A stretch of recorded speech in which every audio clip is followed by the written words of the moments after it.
O método do nosso curso é focado em histórias. Isso porque todo mundo adora histórias. Eu adoro histórias e eu tenho certeza que você também.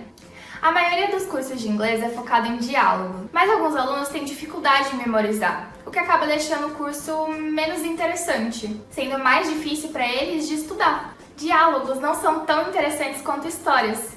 Uma história bem contada certamente é um elemento muito importante no ensino de um conteúdo.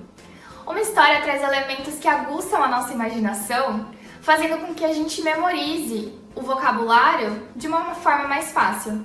Isso melhora ainda mais quando a gente precisa interpretar o texto onde essa história está inserida e falar sobre ele. No Brasil, a gente tem mais de 17 milhões de analfabetos, pessoas que não sabem ler ou escrever. Uma pessoa que é semi-analfabeta consegue até ler um texto, mas ele não consegue interpretar e dizer o que a história está contando. A alfabetização é um processo, e para você entender isso, você precisa saber quais são os 4 passos para aprender um idioma. O passo número 1 é a audição. Tudo começa quando a gente ainda é bebê e escuta os nossos pais conversando. Com isso, com o tempo, a gente começa a repetir as palavras. Foi assim que a gente aprendeu o português. O passo número 2 é a leitura. Com mais ou menos 7 anos de idade, a gente vai para a escola e a gente vê a professora escrevendo o abecedário na lousa. É assim que a gente começa a aprender a ler. O terceiro passo é a fala. A professora, quando vai escrevendo o abecedário na lousa, pede pra gente repetir ele. Então a gente está lendo e repetindo. O quarto passo do processo de aprender um idioma é a escrita.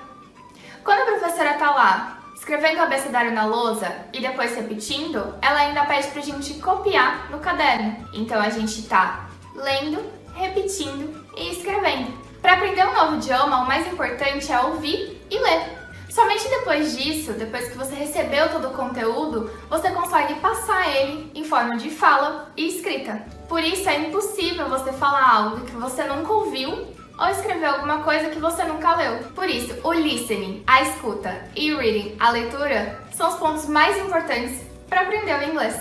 O curso foi desenvolvido dessa forma, onde o foco será dado primeiramente por áudio, por mim, e depois pela leitura, a apostila online, e então a escrita e depois a fala. A gramática também é um ponto importantíssimo no aprendizado de um idioma. Sem ela, a gente não consegue fazer a parte estrutural da língua. Por isso, é muito bem explicado e desenvolvido em todas as nossas videoaulas. Escute o áudio de cada aula quantas vezes for necessário e corrija a sua pronúncia. No próximo vídeo, nós vamos aprender como treinar a nossa pronúncia.